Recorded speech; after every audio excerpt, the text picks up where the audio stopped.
Excellencies, BRICS business समुदाय के leaders, आप सबको नमस्कार। मुझे खुशी है कि दक्षिण अफ्रीका की भूमि पर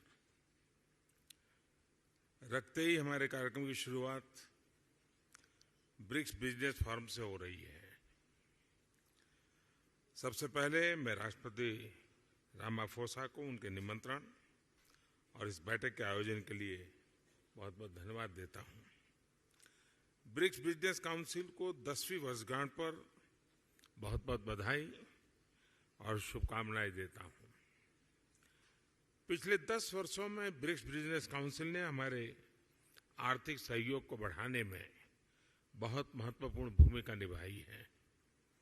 2009 में जब ब्रिक्स की पहली समिट आयोजित की गई थी, तब विश्व एक बड़े आर्थिक संकट से बाहर आ रहा था। उस समय ब्रिक्स वैश्विक अर्थव्यवस्था के लिए एक आशा की किरण के रूप में उभरा था।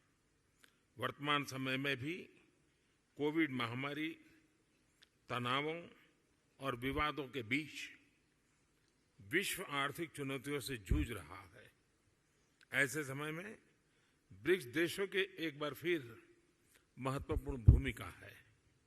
फ्रेंड्स, वैश्विक अर्थव्यवस्था में उथल-पुथल के बावजूद भारत आज विश्व की फास्टेस्ट ग्रोइंग मेजर इकोनॉमी है।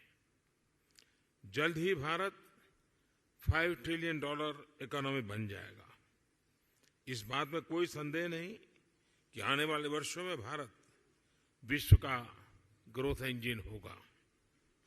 ये इसलिए है क्योंकि भारत ने आपदा और मुश्किलों के समय को आर्थिक सुधार के अवसर में परिवर्तित किया। पिछले कुछ वर्षों में हमने मिशन मोड में जो रिफॉर्म्स किए हैं, उनसे भारत में ईज ऑफ डूइंग बिजनेस में लगातार बढ़ोतरी हुई है। हमने कंप्लायंस बर्डन को कम किया है, रेड टेप को हटाकर रेड कारपेट बिछा रहे हैं। जीएसटी और इंसॉल्वेंसी एंड बैंक्रप्सी कोड के लागू होने से इन्वेस्टर कॉन्फिडेंस बढ़ा है। रक्षा और अंतरिक्ष जैसे क्षेत्र जिनको प्रतिबंधित माना जाता था, आज प्राइवेट सेक्टर के लिए खोल दिए गए हैं। हमने पब्लिक सर्विस डिलीवरी और गुड गवर्नेंस पर विशेष रूप से ध्यान केंद्रित किया है। टेक्नोलॉजी के इस्तेमाल से भारत ने फाइनेंशियल इंक्लूजन की और एक बड़ी छलांग लगाई है। इसका सबसे अधिक लाभ हमारी ग्रामीण महिलाओं को मिला है। आज एक क्लिक से भारत में करोड़ों लोगों को डायरेक्ट बेनिफिट ट्रांसफर किए जाते हैं।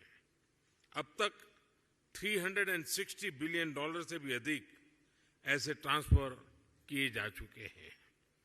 इससे सर्विस डिलीवरी में पारदर्शिता बढ़ी है और भ्रष्टाचार और मिडलमैन कम हुए हैं। प्रति गीगाबाइट डाटा की कीमत में भारत सबसे किफायती देशों में है। आज भारत में स्ट्रीट वेंडर से लेकर बड़े-बड़े शॉपिंग मॉल तक यूपीआई यानी यूनिफाइड पेमेंट इंटरफेस का इस्तेमाल किया जाता है। आज विश्व के सबसे अधिक डिजिटल ट्रांजैक्शन वाला देश भारत है। यूएई, फ्रांस, सिंगापुर जैसे देश इस प्लेटफॉर्म के साथ जुड़े हैं।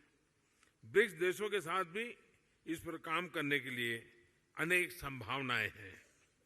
भारत के इंफ्रास्ट्रक्चर में बड़े पैमाने पर हो रहे निवेश से देश का परिदृश्य बदल रहा है। इस वर्ष के बजट में हमने इंफ्रास्ट्रक्चर के लिए लगभग $120 बिलियन का प्रावधान रखा है। इस निवेश के माध्यम से हम भविष्य के एक नए भारत की मजबूत नींव रख रहे हैं। रेल, रोड, वाटरवे, एयरवेज हर क्षेत्र में तेज गति से बदलाव आ रहा है। आज भारत में 10,000 किलोमीटर प्रति वर्ष की रफ्तार से नए हाईवे बन रहे हैं। पिछले 9 वर्ष में एयरपोर्ट की संख्या दोगुनी हुई है। निवेश और उत्पादन को बढ़ाने के लिए हमने प्रोडक्शन लिंक इंसेंटिव स्कीम्स लागू की हैं। लॉजिस्टिक्स कॉस्ट कम होने से भारत का मैन्युफैक्चरिंग सेक्टर कॉम्पिटिटिव हो रहा है। रिन्यूएबल एनर्जी के क्षेत्र में भारत वर्ल्ड लीडर में से एक है।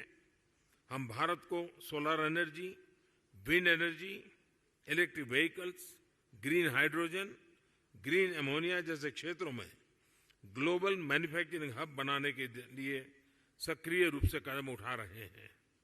स्वाभाविक है कि इससे भारत में रिन्यूएबल टेक्नोलॉजी का एक बड़ा मार्केट बनेगा। आज भारत में विश्व का तीसरा सबसे बड़ा स्टार्टअप इकोसिस्टम है।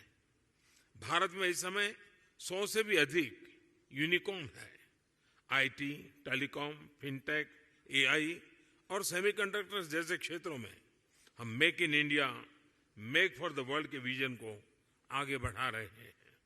इन सभी प्रयासों का सामान्य जन के जीवन पर प्रत्यक्ष रूप से सकारात्मक प्रभाव पड़ा है। पिछले 9 वर्षों में लोगों की आय में लगभग 3 गुना वृद्धि हुई है।